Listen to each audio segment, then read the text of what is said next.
정권 말 정부가 추진하고 있는 민영화 정책이 우리 사회에 뜨거운 논란이 되고 있습니다. 또 민간 투자 사업, 즉 민자 사업을 둘러싼 사회적 갈등도 커지고 있는데요. 민영화와 민자 사업 논란의 핵심은 무엇인지 그 내막을 취재했습니다. 힘차게 창공을 가르는 블랙 이글스. 아찔한 공중묘기를 선보인 데 이어 하늘 위에 태극 문양을 그려냅니다. And the winner is the Flying Eagles display team from the Republic of Korea Air Force. 블랙 이글스 팀이 에어쇼를 펼친 항공기는 바로 T-50. 한국항공우주산업 카이가 순수 국산 기술로 제작한 첫 초음속 항공기로 지난해 인도네시아에 수출되기도 했습니다. T-50뿐 아니라 공군 초등훈련기인 KT-1, 한국형 헬기 수리온 등 국내에서 유일하게 항공기를 개발 생산해온 카이가 올해 안에 민간에 매각됩니다. 정책금융공사는 지난달 31일 경영권을 포함해 카이 지분 41.7%를 매각하는 공고를 냈습니다. 실질적인 경영 주체가 없기 때문에 신속한 의사결정이 어렵고 자금 조달 능력이 양호하고 경영 능력이 있는 주인이 나타나갖고 투자를 한다면 더 좋은 기업으로 발전할 것으로 생각이 됩니다. 현재 인수 의향서를 제출한 곳은 대한항공 한 곳뿐. 이번이 벌써 네 번째 인수 시도로 조양호 한진그룹 회장은 이미 공식 석상에서 여러 차례 카이의 인수 의사를 밝혀왔습니다. 지난 1999년 대기업 계열사인 민간 항공업체 세 곳이 모두 부실에 빠지자 정부는 이를 통폐합해 카이를 출범시켰습니다. 이후 8조 원이 넘는 정부 지원과 구조조정을 통해 연간 1,000억 원 이상 수익을 내는 우량 기업으로 변모했습니다. 국민 세금으로 알짜 기업이 된 카이를 민영화하겠다고 발표하자 즉각 반대 목소리가 터져나왔습니다. 중국, 러시아, 4세대 스텔스 전투기 다 개발했습니다. 일본도 개발하고 있습니다. 모든 나라들이 국가가 정책을 다 수립해가지고 추진하고 있는 사업입니다. 그런데 저희 나라는 어떻습니까? 국가가 잘하고 있는 사업을 민간이 하겠다고 합니다. 더군다나 카이는 전투기 등의 생산 기술을 보유한 유일한 방위산업체로 국가 안보와 직결된 공적 성격이 강한 기업입니다. 이 때문에 카이를 특정 재벌에게 넘겨주는 건 지나친 특혜라는 여론이 확산되고 있습니다. 지난달 25일 국회 국토해양위원회 인천공항을 경유하는 비행기에 기름을 공급해주는 급유시설이 도마에 올랐습니다. 아무리 부채에 떠들고 일각 숨에 떠들고 해도 이 전쟁이 번복은 안 됩니다. 그룹에 들어가서 싸우는 거밖에 지금 이제 남은 건 없어요. 자, 이 발언에 대해서 발언의 주인공은 인천공항 급유시설의 임원 박모 씨. 급유시설은 대한항공의 자회사가 운영하고 있고 박 씨는 대한항공 출신입니다. 대한항공의 급유시설 운영기간이 지난 13일 종료돼 정부가 운영권을 회수했는데 이 운영권이 다시 대한항공에 넘어갈 거라는 특혜 의혹이 박 씨 입을 통해 확인된 겁니다. 우리 그룹이라 하면은 한진 아닙니까? 한진그룹이 급유시설 사업자 선정 입찰에 가서 따서 우리가 딸 수밖에 없다. 그런 얘기도 되는 거 아니에요? 정말 그런 식으로 하지 말았어야 되는 걸 실수가 아니라 정말 잘못했습니다.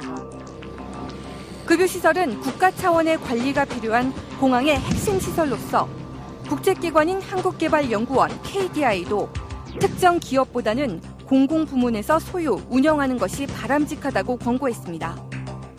정부는 그러나 계획대로 민영화를 추진하기로 해 매년 60억 흑자를 내는 급유시설의 운영권은 다음 달 5일 민간기업에 넘겨질 예정입니다. 대부분의 집행기능을 능력 있는 민간에 맡겨서 경영을 효율화해왔습니다. 정부에서도 민간이 충분히 담당할 수 있는 기능을 공공기관의 조직을 확대해서 운영하는 것은 원칙적으로 허용하지 않는다는 것이 기본 방식입니다. KTX 운영권 민영화도 논란이 뜨겁습니다. 공사가 한창 진행 중인 KTX 수서 평택 구간. 오는 2015년 개통되면 수서에서 출발해 부산 목포까지 KTX를 타고 갈 수 있는데 정부는 이 수서발 KTX의 운영권을 코레일이 아닌 민간에 넘겨줄 방침입니다. KTX에 경쟁이 도입되면 시민들은 보다 싸게 KTX를 이용할 수 있고 정부도 코레일보다 선로 사용료를 더 많이 받아 고속철 건설 비용을 더 빨리 회수할 수 있다는 주장입니다. 싸고 안전하고 편리한 서비스를 국민들한테 하겠다는 목표입니다. 그래서 현재 코레일 요금보다 약 20% 정도 싸게 요금을 갖다가 책정할 계획입니다. 하지만 철도의 공익성이 훼손될 거란 우려가 많습니다. 코레일이 KTX에서 올린 수익으로 운영해온 새마을호 등 전철과 벽지 노선 등 적자 노선의 운행 감축이 불가피하다는 지적입니다. 노선에 대한 운영 부담이 없이 KTX 노선만 운영을 한다면 마찬가지로 요금은 더 내리고 선로 사용료는 더 낼 수 있는 여력이 있다는 말씀을 드립니다. 인하한 요금을 휴일이나 특실 요금 등에서 올려받는 우회 인상도 우려됩니다. 특히 수십조 원의 나랏돈이 투입된 철도의 운영권을 특정 기업에 주는 만큼 특혜 논란도 피하기 어렵습니다. 철도를 까는데 돈이 되는 건데 그거에 대해부터 자유롭고 차도 빌리고 차량 기지도 빌리고 역사도 임대하고 이렇게 해서 땅 짓고 헤엄치기 장사라고 할 수 있죠. 논란이 계속되면서 반대 여론도 높아졌지만 정부는 다음 정권이 들어서는 내년 초에는 민간 사업자를 선정할 계획입니다. 이 밖에 최근 들어 인천공항 면세점과 가스, 전기 안전공사 등의 민영화가 연이어 추진되면서 특혜 의혹은 끊이지 않고 있습니다. 가장 좋은 알짜 기업들만 뽑아서 민영화시키고 공공 부분에는 완전히 적재투성이 기업들만 남아있게 하는 그 처신이 과연 어떤 명분이 있는지 참 궁금한 상황이죠.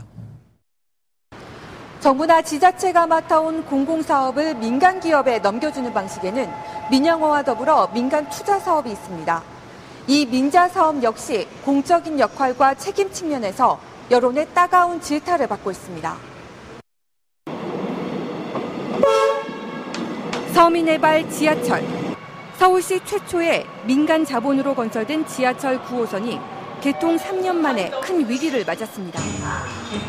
9호선을 운영하는 메트로 9호선이 요금을 한 번에 무려 500원이나 올리겠다고 기습 공고를 낸 겁니다. 아무래도 많이 부담되는 거죠. 거의 한 50% 가까이 붙는 거니까 더 많이 부담이었던 것 같아요. 서울시의 요구로 9호선 측은 요금 인상을 잠정 보류한다며 사과문까지 냈지만 곧바로 서울시를 상대로 소송을 냈습니다. 소송의 근거는 지난 2005년에 양측이 맺은 실시협약. 메트로 9호선이 보장받은 연간 수익률은 8.9%로 수익을 확보하기 위해 요금 인상표 범위에서 자율적으로 요금을 받을 수 있다고 적혀 있습니다. 투자를 다 했고 지금 운영 비용 쓰는 것도 좀 계속 나가고 있기 때문에 수입 부분이 안 들어오면은 바로 그냥 지금 적자 같이 보고 있는 상태가 계속 누적돼가지고 그냥 부도나버릴 수도 있거든요, 사실. 작년 말 기준 지하철 9호선의 누적 적자는 약 1,800억 원. 이 중 이자 비용이 669억 원으로 3분의 1이 넘습니다. 이렇게 이자 비용이 많은 건 메트로 9호선이 대주주인 맥쿼리 인프라 등에서 연 15%의 높은 금리로 돈을 빌렸기 때문. 서울시는 대주주가 받아가는 비싼 이자가 적자와 경영난의 원인이라며 금리를 낮추기 위해 지급 보증까지 서주겠다고 제안했지만 9호선 측은 요금부터 올려야 한다는 입장을 고수하고 있습니다. 시민들이 납득할 수 있는 수준의 합리적인 어떤 수익률이나 이자 비용이나 이런 것들이 먼저 좀 정리가 된 뒤에 그 다음에 어떤 운임을 논의할 수 있는 그런 사항이다. 광주광역시의 제2순환도로 1구간. 지난 2001년 민자 사업으로 건설됐습니다. 2003년 운영권을 인수한 광주순환도로 투자 역시 지하철 9호선과 비슷한 이유로 불과 몇 년 만에 부실기업으로 전락했습니다. 543억 원이던 자본금은 131억 원으로 낮아졌고 7%대 금리였던 대출을 모두 갚고 대신 연 최고 20%의 높은 금리로 대주주인 맥쿼리 인프라로부터 다시 대출을 받았습니다. 2010년까지 1,675억 원을 벌었지만 맥쿼리 측이 이자로 1,947억 원을 챙겨가면서 부채 비율은 마이너스 261%로 곤두박질쳤습니다. 자본이 잠식 상태에서 회사가 언제 공중분해될지도 모르는 그런 회사를 믿고 공공재인 도로를 맡긴다는 자체가 이용하는 시민들도 불안한 상태죠. 광주순환도로투자는 광주시와 최소 운영 수입 보장, MRG 계약을 맺었습니다. 당초 예측한 수입보다 적게 나올 경우 광주시가 손해를 보전해주는 계약으로 결과적으로 시민들이 낸 세금까지 맥쿼리의 이자 수입으로 빠져나간 셈입니다. 게다가 수익을 못 낸 이 회사는 지금까지 법인세와 주민세를 단 한 푼도 내지 않았습니다. 광주시는 자본금을 다시 원상 회복시키라는 명령을 내렸지만 광주순환도로투자는 계약서에 없는 요구라며 법원에 취소 소송을 냈습니다. 협약서라든가 관련 법령을 위반한 내용이 하나도 없는데 100% 맥쿼리 인프라가 대주주이기 때문에 배당을 통해서 가져갈 건지 차입금을 통해서 갖고 갈 건지를 이제 결정하는 거거든요. 이 밖에 서울 우면산 터널 등 맥쿼리 인프라는 국내 사회 기반 시설 14곳의 운영업체에 투자하고 있는데 상당수 업체가 비슷한 방식으로 부실화된 것으로 나타났습니다.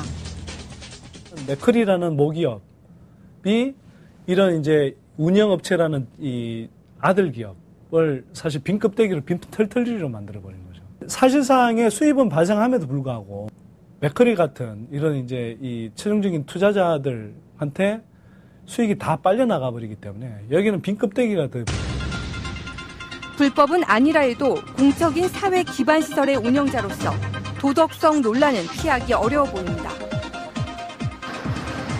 국내에 이미 완공됐거나 추진 중인 민자 사업은 무려 600여 건.